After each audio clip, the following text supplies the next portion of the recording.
Devenir et être adolescent, comment passer du rêve à la réalité? On est toujours avec Dr Alexandra Khuzami. Bienvenue encore une fois. Merci à vous, c'est toujours dans un ce plaisir. salon VIP de Soukaina, Cœur Soukaina, dans l'émission Afia. Et l'adolescence, une période sans bornes, c'est fou, non? Sans borne. Oui. C'est pas exact hein, de le dire comme ça. C'est pas faux. C'est pas faux. C'est pas faux. C'est comme ça qu'on le dit même de manière médicale. Borderline, c'est-à-dire à la limite des bornes. Donc, il y a des bornes, mais on est à la limite. Oui, on s'accorde, on l'a dit et répété même sur ce plateau, que l'adolescence tourne autour de 13 à 14 ans. En revanche, l'âge de sortie fait débat. Hein? 18, oui. 19, 20, 24. Ah, 24, c'est loin, mais oui. Ça dépend. Ça dépend de l'individu, ça dépend de... Chaque personne a sa puberté. Chaque personne a sa puberté. La société moderne n'aide pas trop le parent. Tout à fait. On est d'accord? Tout à fait. Que l'environnement n'aide pas les parents, l'environnement médiatique comme l'environnement naturel de la société. Tout à fait. Et comment accompagner les parents pour aider ces progénitures?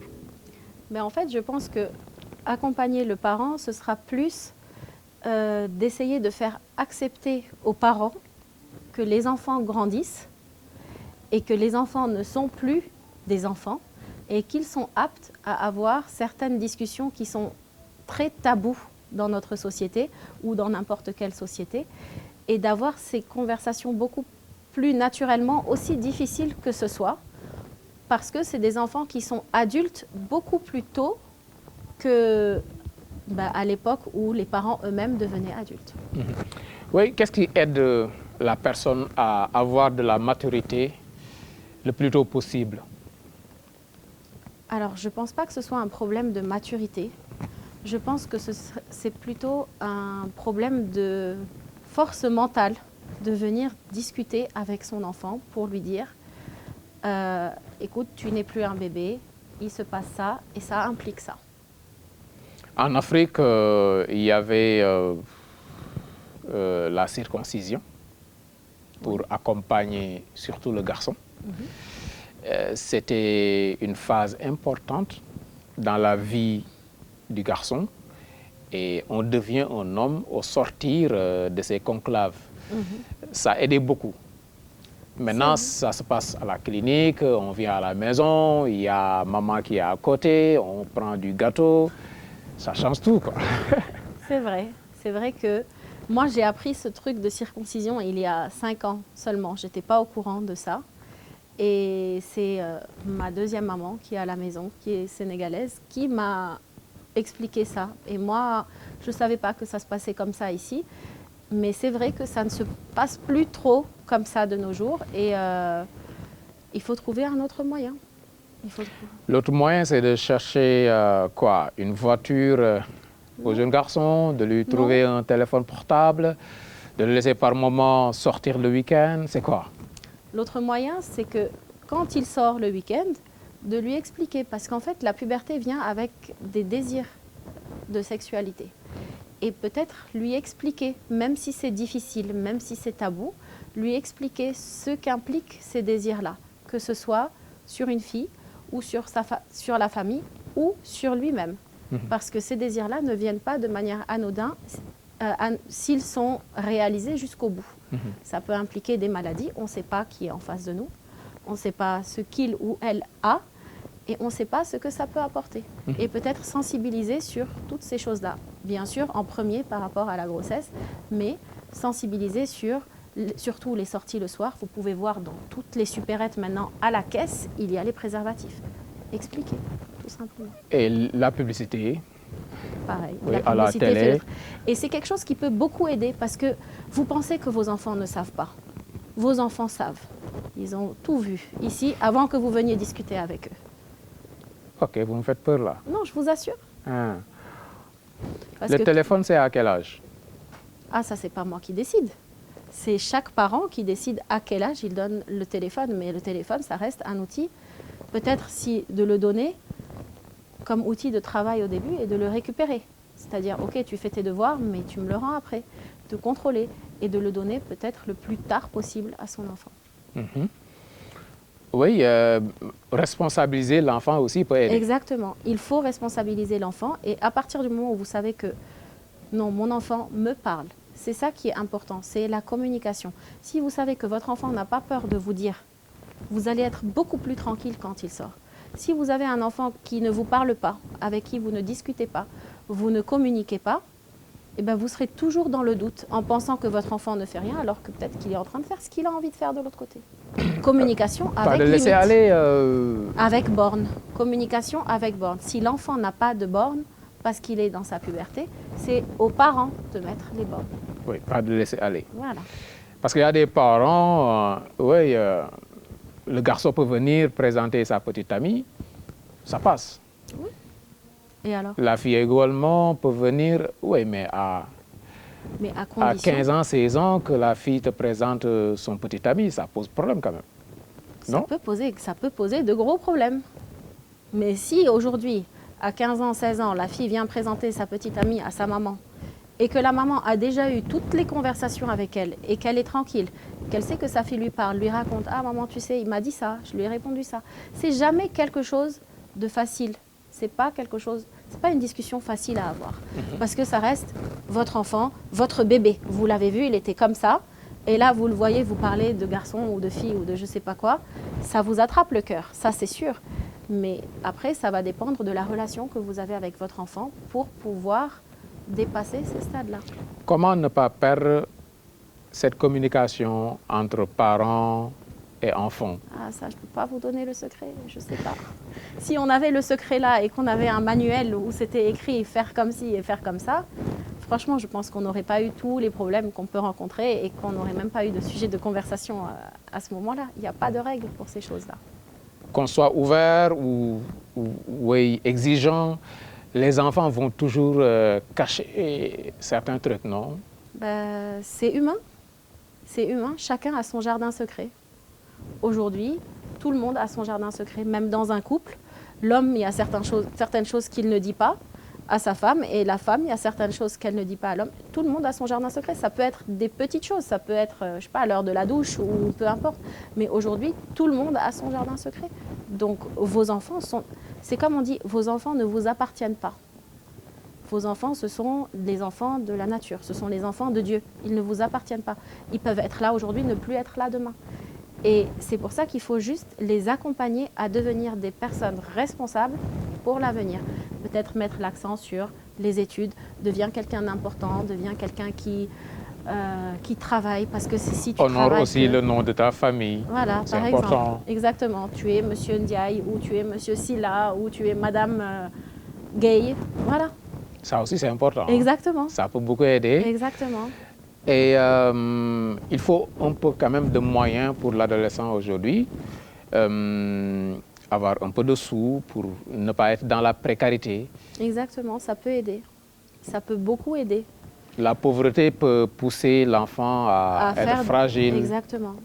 Exactement. Ça peut pousser l'enfant à faire des choses dans l'espoir d'avoir un peu d'argent. Et c'est dommage.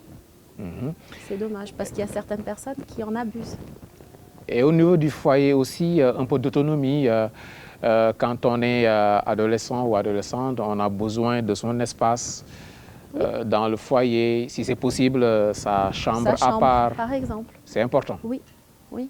Ça permet de se développer, d'avoir son moment pour soi.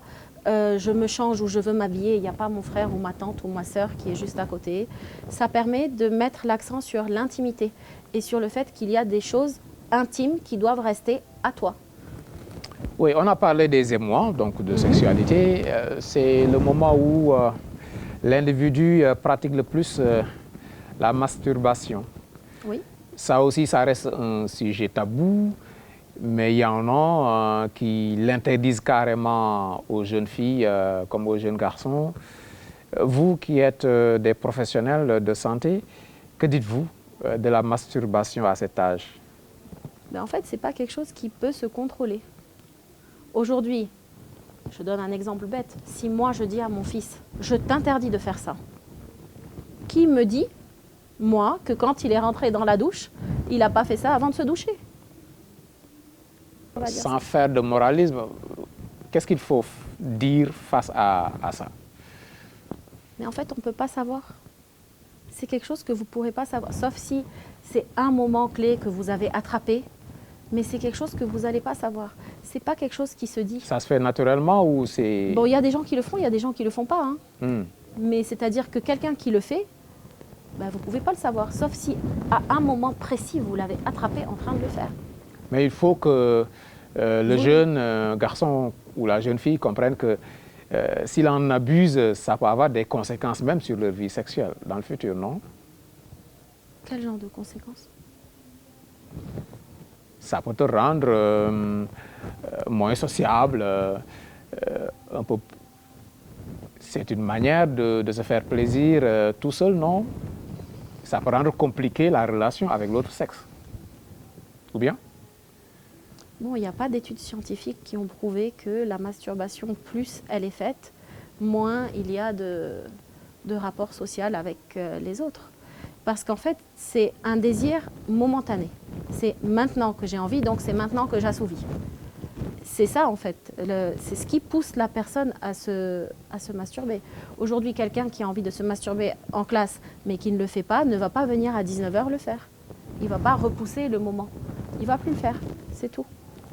Il ne va plus le faire. C'est juste une manière d'assouvir un besoin instantané. Parce que c'est quelque chose d'hormonal. C'est j'ai envie maintenant. Et ce n'est pas parce qu'il ne le fait pas ou que non, il a su tenir que ça fait de lui quelqu'un de plus important que quelqu'un qui a assouvi son besoin. C'est juste quelque chose qui ne se contrôle pas. Et c'est pour ça que c'est juste important d'en discuter. Écoute, mon garçon ou écoute ma fille, tu peux avoir certaines envies, c'est pas la peine de le faire. Pense à autre chose, par exemple, si vous voulez pas. Mais il n'y a rien qui vous garantit qu'ils ne le feront pas, sauf si vous allez mettre des caméras partout dans la maison, même dans la chambre. Oui, et les occupations, suivre le jeune sur ses hobbies, ses occupations, ce qu'il aime réellement. Quand il s'agit de sport ou d'aller au restaurant, ça aussi, ça peut aider à vivre ces moments convenablement. Mais en fait, c'est ce qui est très important, c'est qu'à cette période-là, de forcer l'enfant ou l'adolescent, du coup, à avoir des occupations qui sont plus intellectuelles ou physiques. Si c'est quelqu'un qui aime lire, ok, va à la bibliothèque, va lire. Si c'est quelqu'un qui aime dessiner, dessine autant que tu veux. Voilà, tu as des crayons, tu as des papiers. Si tu veux faire du sport, mais va te défouler, va courir, va sur la plage, fais ton sport là-bas, va à la salle de sport. Pratiquer une activité physique, c'est très important et c'est même très bien pour la santé et ça permet de libérer toute cette force et cette énergie hormonale que la fille comme le garçon peuvent avoir. Et ce sont de très bonnes alternatives pour la maîtrise de soi. Mais c'est ce qui est très important, c'est la maîtrise de soi. Parce que tout ne passe pas forcément par les actes sexuels, mais même l'agressivité de l'adolescent. Un adolescent peut devenir agressif. Moi, je sais tout, machin, se disputer très facilement. C'est important qu'il sache se maîtriser son côté psychologique. Et les activités physiques, c'est un très très bon échappatoire, on va dire, à ça. Et c'est sain. Et lors des consultations, parce que l'enfant, quand il a moins de 5 ans, il a un agenda sur le plan sanitaire, régulièrement avec sa maman, les consultations se font, même jusqu'à l'âge de 12 ans, 14 ans, donc entre 6 et 12 ans. Mais dans l'adolescence, ça se fait de moins en moins. C'est normal?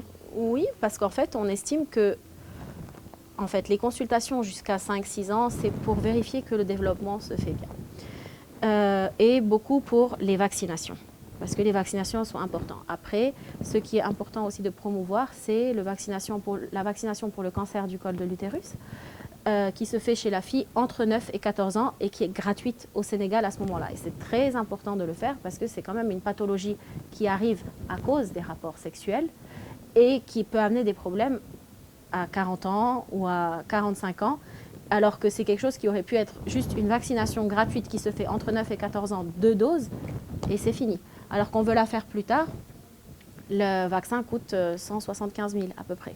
Donc si vous avez des enfants en bas âge, autant le faire, pour la fille comme pour le garçon. Mais à part ça, il n'y a pas de raison de consulter un médecin si on n'est pas malade. Donc, sauf si le parent a le besoin ou se dit que non, je veux que cette conversation-là soit faite par un médecin, il n'y a pas forcément de raison d'aller voir le médecin si on n'est pas malade, en fait. C'est juste ça. Des fois, on a peur de violence de leur part. Pourquoi cette violence? La violence parce que, comme je vous disais, ils sont borderline, sans borne, comme vous avez dit. Et donc, ils peuvent parfois se sentir incompris dans ce qu'eux-mêmes vivent parce qu'eux-mêmes ne comprennent pas tous ces changements.